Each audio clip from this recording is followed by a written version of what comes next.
dari kelompok 8. Di sini saya akan menjelaskan tentang pengertian diskusi kelompok kecil dan perorangan.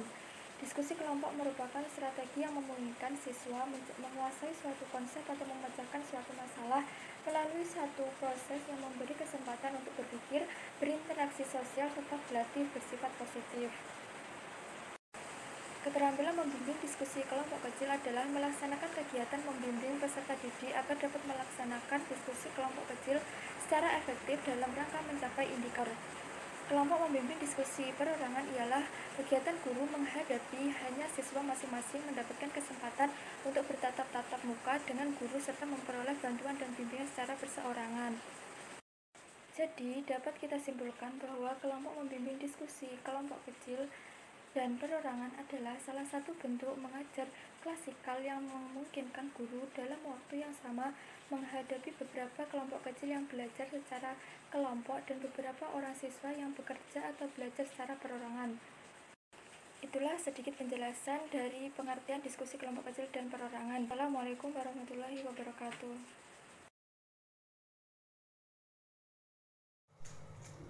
Assalamualaikum warahmatullahi wabarakatuh. Perkenalkan, nama saya Sylvia Nur Azizah, NIM 12205193209. Baik, di sini saya sebagai pemateri yang kedua akan menjelaskan mengenai manfaat dan tujuan diskusi kelompok. Apa sih manfaat dan tujuan diskusi kelompok itu? Yang pertama, memupuk sikap toleransi. Sikap siswa untuk saling menghargai pendapat yang dikemukakan oleh peserta didik lainnya, itulah akan menjadikan sikap saling toleransi antar siswa. Yang kedua, memupuk kehidupan demokrasi. Siswa secara bebas dan bertanggung jawab terbiasa mengemukakan pendapat, bertukar pikiran untuk mencapai tujuan pembelajaran yang diharapkan. Yang ketiga, mendorong pembelajaran secara aktif. Dengan adanya kelompok diskusi, siswa belajar mengembangkan kemampuan berpikirnya, belajar untuk memecahkan masalah, sehingga siswa dapat aktif dalam pembelajaran. Yang keempat, menumbuhkan rasa percaya diri. Kebiasaan untuk berargumentasi yang dilakukan dalam diskusi kelompok akan mendorong keberanian dan akan memupuk rasa percaya diri tersebut untuk mengajukan pendapat. Penggunaan kelompok kecil dalam pembelajaran bertujuan agar siswa dapat berbagi informasi dan pengalaman dalam memecahkan masalah, dapat meningkatkan pemahaman atas masalah yang penting, dapat mengembangkan kemampuan berpikir dan berkomunikasi siswa, dapat membina kerjasama yang sehat, kelompok yang kohesif dan bertanggung jawab. Kemudian, penggunaan keterampilan dalam membimbing perorangan itu bermanfaat untuk memberikan rasa tanggung jawab yang lebih besar kepada siswa, mengembangkan daya kreatif dan sifat kepemimpinan pada siswa, dapat memberikan kesempatan kepada siswa untuk belajar lebih aktif lagi. Kemudian dapat membentuk hubungan yang lebih akrab antara guru dan siswa maupun antar siswa. Itulah materi yang dapat saya sampaikan. Apabila ada kurang lebihnya mohon maaf yang sebesar-besarnya. Wassalamualaikum warahmatullahi wabarakatuh. Assalamualaikum warahmatullahi wabarakatuh. Saya Firda Nuruzakia, NIM 12205193062 akan menjelaskan tentang peran dan karakteristik membimbing kelompok diskusi kecil dan perorangan. Nah, peran guru dalam membimbing diskusi kelompok kecil dan perorangan di sini ada 10 peran. Yang pertama ada motivator, yang kedua ada fasilitator, yang ketiga pengatur lalu lintas pembicaraan, yang keempat penunjuk jalan, yang kelima ada clarifying, yang keenam ada elaborating, yang ketujuh ada controlling, yang kedelapan ada harmonizing, yang kesembilan ada coordinating, dan yang terakhir adalah testing. Yang pertama yang akan dibahas yaitu motivator.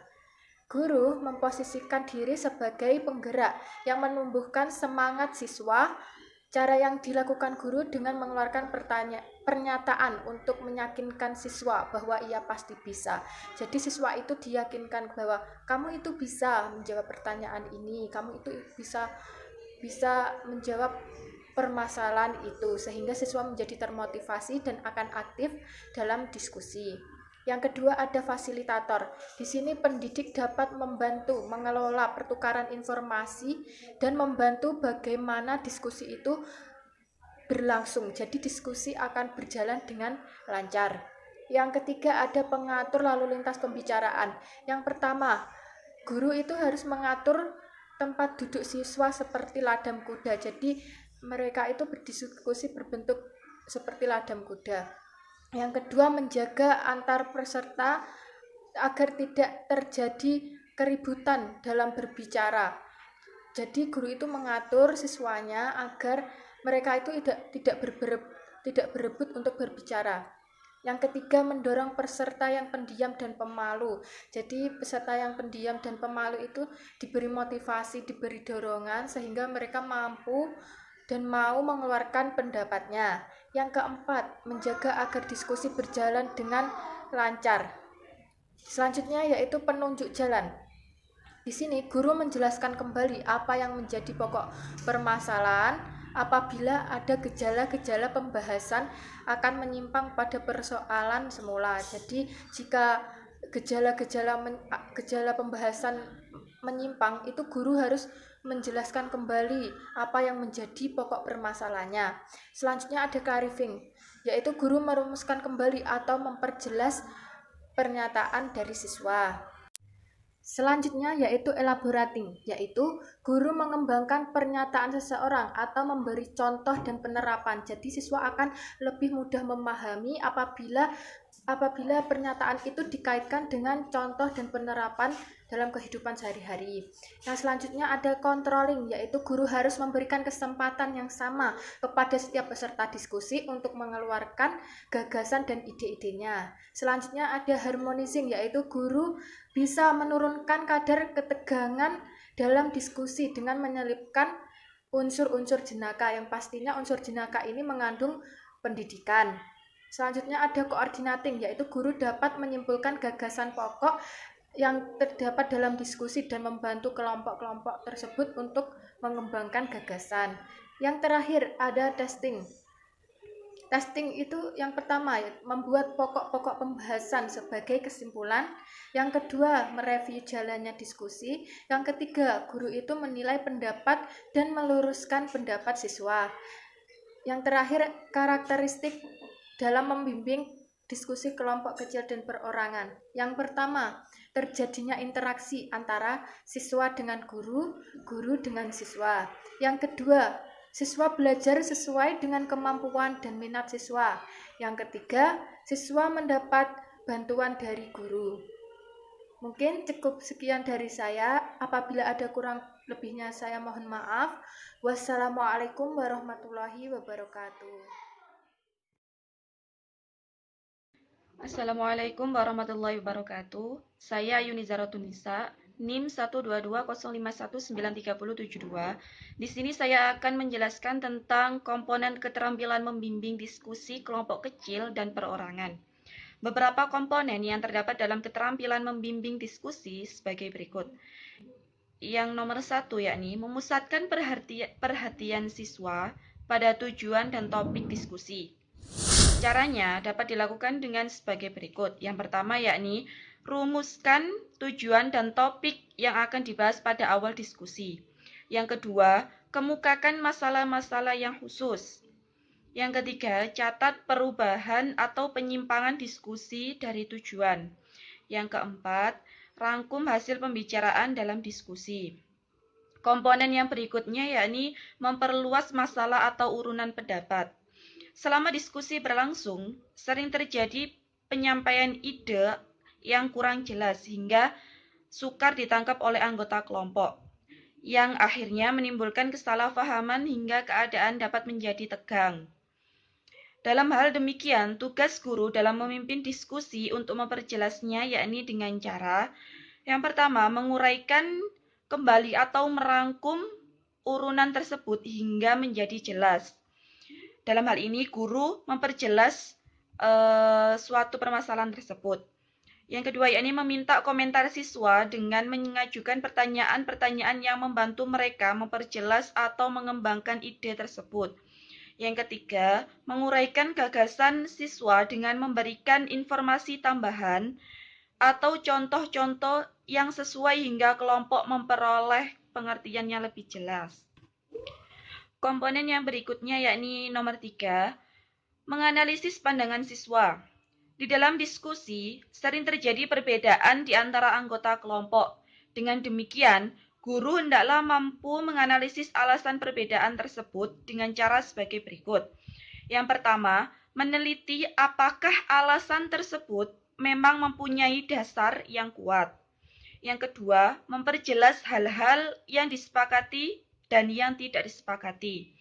Komponen yang nomor 4, yakni meningkatkan urunan siswa. Beberapa cara untuk meningkatkan urunan pikir siswa adalah sebagai berikut. Yang pertama, yakni mengajukan pertanyaan-pertanyaan yang menantang siswa untuk berpikir. Dalam hal ini, siswa dilatih untuk bisa berpikir secara logis dan aktif dalam diskusi. Yang kedua, yakni memberikan contoh-contoh verbal atau nonverbal yang sesuai dan tepat. Yang ketiga, memberikan waktu untuk berpikir.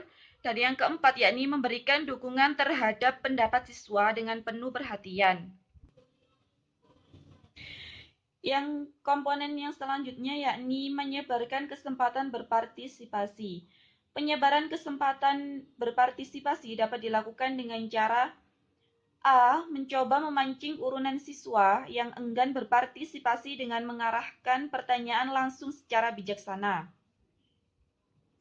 Misalnya, Bapak atau Ibu yakin bahwa Nita dapat menjawab. Coba Nita. Itu contoh dari guru untuk mendorong agar siswa dapat bisa berani untuk menjawab. Yang kedua, yakni mencegah terjadinya pembicaraan serentak dengan memberikan giliran kepada siswa yang pendiam terlebih dahulu. Yang ketiga, mencegah secara bijaksana siswa yang suka monopoli pembicaraan. Yang keempat, yakni mendorong siswa untuk mengomentari urunan temannya hingga interaksi antar siswa dapat ditingkatkan. Komponen yang selanjutnya yakni menutup diskusi. Keterampilan akhir yang harus dikuasai oleh seorang guru atau pimpinan dari diskusi adalah menutup diskusi. Hal ini dapat dilakukan dengan cara sebagai berikut. Yang pertama, yakni membuat rangkuman hasil diskusi dengan bantuan para siswa. Ini lebih efektif daripada rangkuman hanya dibuat sendiri oleh guru. Yang kedua, yakni memberi gambaran tentang tindak lanjut hasil diskusi ataupun tentang topik diskusi yang akan datang. Dan yang terakhir, yakni mengajak siswa untuk menilai proses maupun hasil diskusi yang dicapai. Mungkin hanya itu saja penjelasan dari saya. Terima kasih.